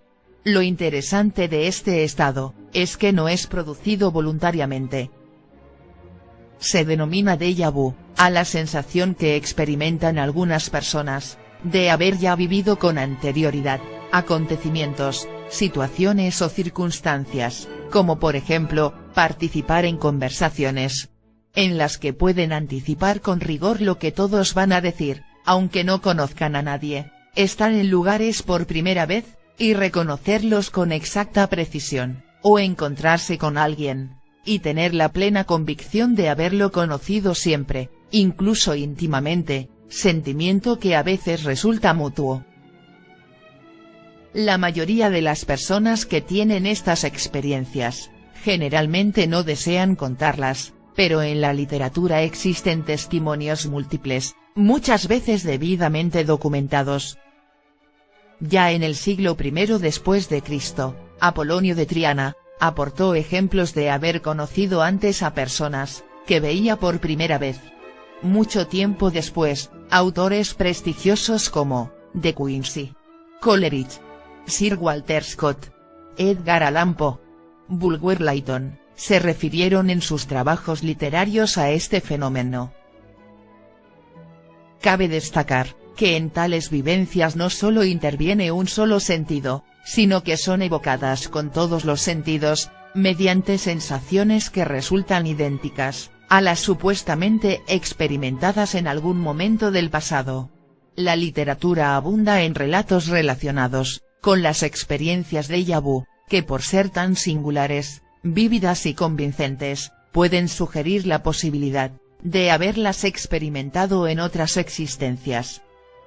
David Christie Murray, en su libro Reencarnación, Creencias ancestrales y testimonios modernos, cita una selección de casos. Entre ellos está el de una joven mujer, que pudo reconocer una casa en Worcester, y dentro de ella recordar una puerta, que había existido en otros tiempos, y había sido anulada, sin mostrar el muro ninguna señal que la delatara. Otra historia documentada, en registros municipales del lugar donde ocurrió, refiere el caso de una enfermera francesa, que mostró conocer las torres del castillo de Saint-Germain, en La Haye, sin haberlo visitado antes, ni haber oído nada sobre él, acordándose incluso de la existencia de una habitación, sellada al final de una oculta escalera. Ruth Montgomery, en su libro Here and Hereafter, atestigua haber conocido el camino que conducía a la Cámara Real de la Gran Pirámide de Egipto, antes de haberla visto y sin saber nada al respecto. En 1906, un sacerdote llamado Forbes, cuando visitó Roma por primera vez, le resultó tan familiar la antigua ciudad, como si hubiera vivido allí siempre, y en Leatherhead, pudo determinar el lugar exacto de una vía romana, que había existido cerca de esa ciudad. Najib Abu Faray, se mudó de distrito y se instaló en Jebel Druse, lugar que le pareció muy familiar. También reconoció una casa en particular, y dentro de ella, un escondite que nadie había visto antes, donde sabía que encontraría una bolsa de dinero. Esta evidencia fue identificada como vivida por Mansur Atras, muerto en 1897, quien había ocultado en esa casa el valioso botín. Existen numerosos casos de déjà vu, que resultan impresionantes, y que han podido ser documentados. Para develar totalmente el significado de este estado de conciencia, debemos estudiar uno de los fenómenos más comunes en nosotros, el sueño. Respondiendo, Jesús les dijo: a la verdad, Elías viene primero, y restaurará todas las cosas. Mas os digo que Elías ya vino, y no le conocieron, sino que hicieron con él todo lo que quisieron. Así también el Hijo del Hombre padecerá de ellos. Entonces los discípulos comprendieron que les había hablado de Juan el Bautista. Mateo 17, 11-13.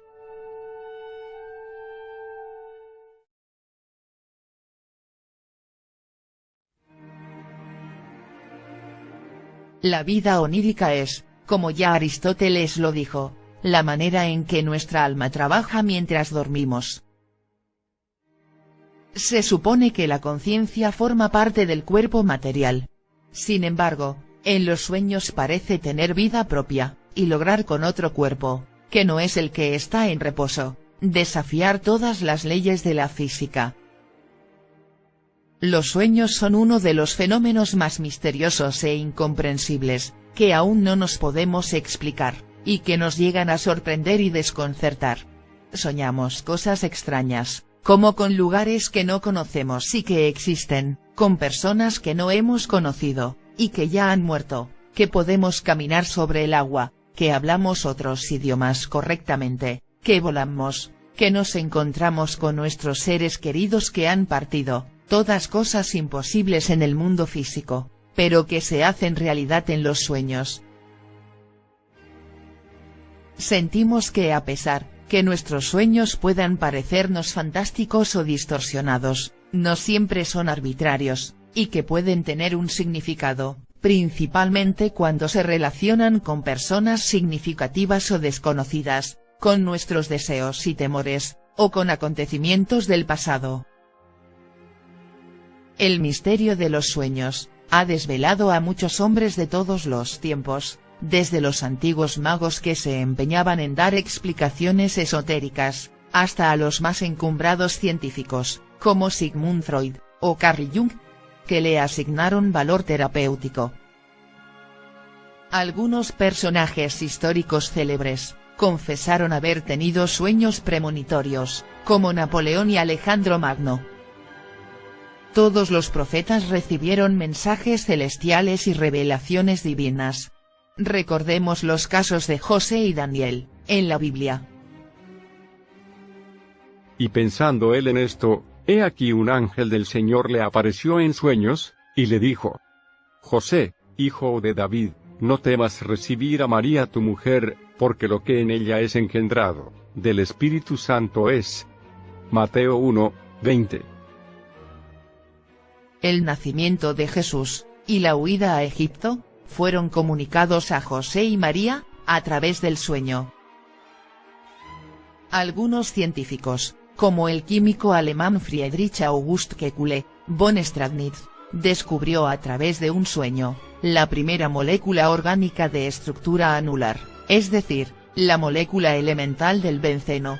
Hasta entonces, nadie podía imaginar dicha estructura, ya que solo se concebían estructuras lineales. Esa noche, soñó con las imágenes que veía en su microscopio, largas cadenas que como víboras se movían, mezclándose entre ellas, hasta que una formó una figura anular. Esto lo sorprendió tanto que se despertó. Había descubierto la estructura anular, impensable para los científicos de ese momento. Todos hemos tenido la experiencia de irnos a dormir, con un problema que parecía no tener solución, y que sin embargo, al despertarnos nos sorprende el haberlo resuelto fácilmente durante el sueño. Los pueblos primitivos asignaban gran importancia a los sueños. Consideraban que era una forma de comunicarse con los dioses, y con el espíritu de sus antepasados. Creían que el alma se desprende del cuerpo en los sueños, vagando por este mundo, y por todo el universo sin límite. Y esa interpretación era compartida por otras tribus. Se han encontrado papiros en Egipto, de 2000 años antes de Cristo, con más de un centenar de interpretaciones de sueños, algunos incluyendo los viajes del alma más allá del cuerpo. Las civilizaciones de esa época, otorgaban gran importancia a los sueños, que formaban parte de sus creencias espirituales y religiosas. De los sueños han surgido las hadas, los faunos, los duendes, las ninfas y todos los seres mitológicos conocidos. Los sacerdotes de las antiguas culturas, eran los encargados de la interpretación de los sueños, que se consideraban de origen divino. Era la forma de visitar a Dios, para lograr conocer el futuro, resolver problemas y curar las enfermedades.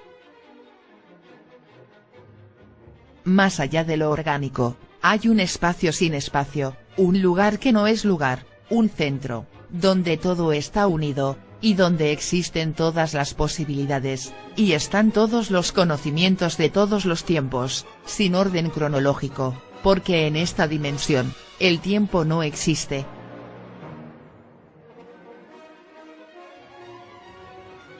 Y me dijo el ángel de Dios en sueños, Jacob. Y yo dije, heme aquí. Génesis 31, 11.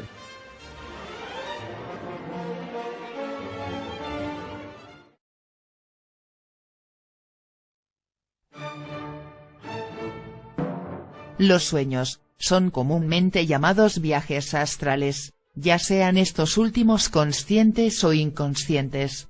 La mayoría de seres humanos tienen experiencias de tipo inconsciente, sueños comunes, en donde no se tiene ningún control ni claridad. Sin embargo, en las distintas culturas y religiones, siempre se ha enseñado las técnicas precisas para realizar un viaje astral consciente. Los monjes budistas tienen en forma habitual, estas experiencias conscientes, ya que están entrenados desde muy pequeños a estas prácticas. Hoy en día, se estudia el fenómeno del viaje astral consciente, y diferentes estados de conciencia, llegando a resultados concretos. Científicos de todo el mundo, trabajan actualmente por reconciliar la teoría de la relatividad de Einstein, con la moderna teoría cuántica, en lo que se conoce como la teoría del campo unificado. En sus últimas investigaciones, han demostrado que la extradimensionalidad del universo, es la única forma de conciliar estas dos teorías, y dar una explicación racional a los distintos fenómenos físicos. Según sus datos, existen 10 dimensiones, que se entrelazan sin mezclarse. La ciencia demostró que durante el sueño, ciertas partículas subatómicas se desprenden del cuerpo físico, para entrar en una dimensión paralela, llamada quinta dimensión o eternidad. En el cristianismo, dicha dimensión es llamada el tercer cielo. Esto es algo que ya estaba previsto en los antiguos textos sagrados. Ciertamente no me conviene gloriarme, pero vendré a las visiones y a las revelaciones del Señor. Conozco a un hombre en Cristo, que hace 14 años fue arrebatado, hasta el tercer cielo. Y conozco a tal hombre que fue arrebatado al paraíso, donde oyó palabras inefables, que no le es dado al hombre expresar. Segunda de Corintios 12, 2-4. El Instituto Monroe, en Virginia, Estados Unidos, ha logrado con su fundador Robert Monroe, investigaciones serias sobre este tema.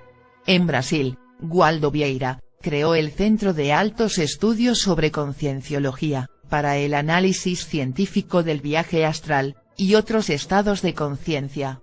Vieira ha experimentado y registrado en sus diversos libros, miles de casos alrededor del mundo.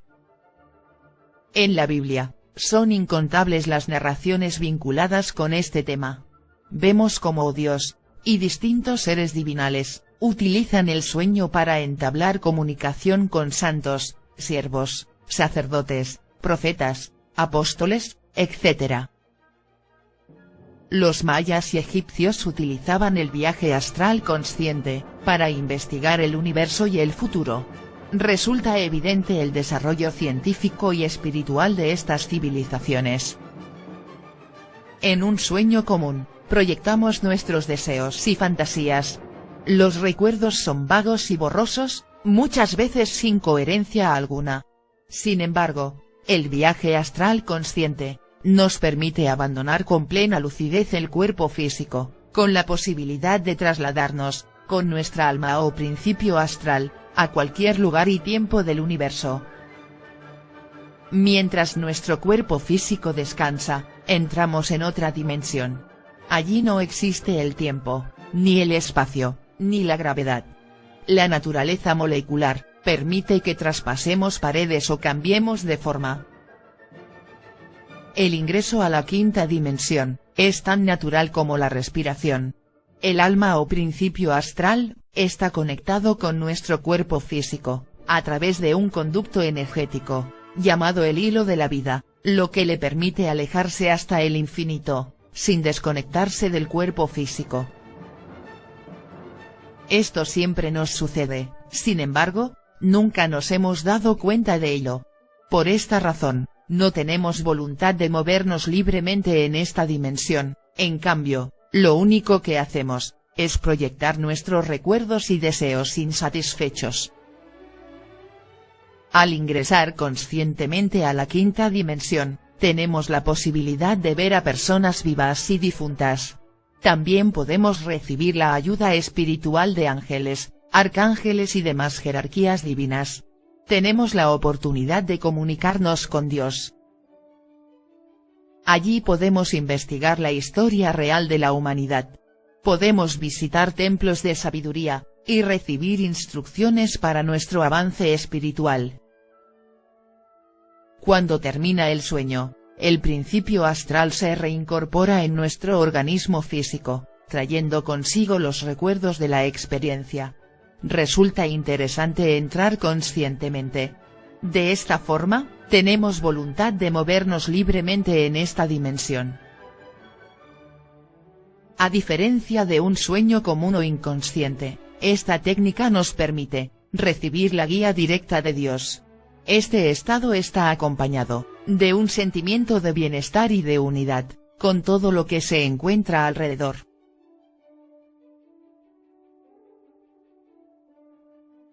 Despierta, alma mía, despierta, salterio y arpa. Me levantaré de mañana. Salmos 57, 8.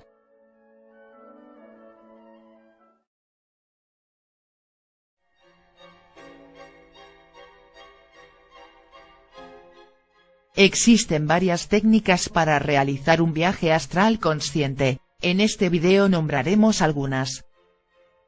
Primera clave. Es necesario adoptar una posición cómoda, y cerrar los ojos. A continuación, debemos orar a Dios, pidiendo nos lleve al lugar que queramos visitar, o con el ser divinal que anhelamos conocer.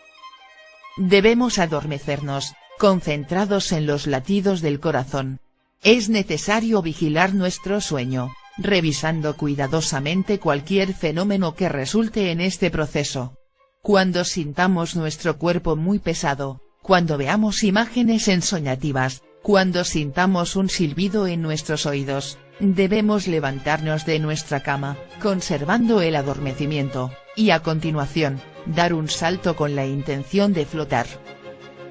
Si flotamos, es claro que nos encontramos en la quinta dimensión. A continuación, debemos pedir a Dios, nos lleve a nuestro objetivo. Si no flotamos, debemos acostarnos nuevamente, y repetir el ejercicio hasta lograrlo. Al momento de regresar en el cuerpo físico, no debemos movernos, pues si lo hacemos, podemos olvidar nuestras experiencias astrales. Debemos permanecer unos minutos en forma estática, para traer el recuerdo de la experiencia vivida, y posteriormente anotarla en un cuaderno de registro. Segunda clave. Otra forma de despertar en la quinta dimensión, es despertar aquí y ahora.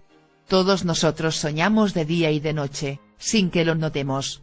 Nunca vivimos el presente. Desafortunadamente los pecados o defectos psicológicos, generan dentro de nosotros todo tipo de pensamientos, planes para el futuro y recuerdos del pasado. Si estamos comiendo y pensando en negocios, si estamos manejando un auto y estamos pensando en nuestra pareja, si estamos trabajando y estamos recordando al amigo, es claro que estamos soñando, es lógico que no estamos despiertos. Cuando despertamos aquí y ahora, despertamos en todas las dimensiones del universo. Cuando en el mundo físico, aprendemos a estar despiertos de instante en instante, en los mundos internos, durante las horas del sueño del cuerpo físico, vivimos despiertos y autoconscientes de instante en instante. Para despertar, es necesario trabajar la desintegración del ego, de instante en instante. De esta manera evitamos la actividad mental y el sueño psicológico. Tercera clave. El mundo astral es el doble del mundo físico. Existen muchas similitudes, sin embargo, el mundo astral está regido a menor número de leyes que el mundo físico. Recordemos que el mundo astral está regido por 24 leyes, y que el mundo físico por 48. Si logramos ver la diferencia entre estos dos mundos, despertamos. Ante cualquier evento extraño, raro o extraordinario, que suceda en el mundo físico, debemos preguntarnos en qué dimensión nos encontramos, a la vez debemos dar un pequeño salto, con la intención de quedar flotando. Si no flotamos, estamos en el mundo físico, pero si flotamos, así sea un poco, es porque estamos en el mundo astral. Inmediatamente debemos pedir a Dios, nos transporte al lugar deseado. Debemos dar pequeños saltos durante el día, de esta manera transmitimos este hábito al mundo astral, y allí por inercia lo haremos, evidenciando la dimensión en la cual nos encontramos. Es necesario recibir la guía de Dios, a través de la meditación y el viaje astral, pues son los medios más accesibles para nosotros. La vida religiosa requiere de la experiencia mística, para adquirir la fe consciente. Es imprescindible la práctica espiritual en todas las formas religiosas, solo así, podrá disolverse el fanatismo y el escepticismo, en todas sus formas. Todos en síntesis, buscamos la divinidad. Todos tenemos un mismo fin espiritual que nos une. Ha llegado la hora de la verdad síntesis. Es el momento de revolucionar nuestra conciencia, hacia la máxima meta de nuestra existencia. Ya tienes el mapa del camino. El cual asimismo nos hizo ministros competentes de un nuevo pacto, no de la letra, sino del espíritu. Porque la letra mata, mas el espíritu vivifica. Segunda de Corintios 3, 6.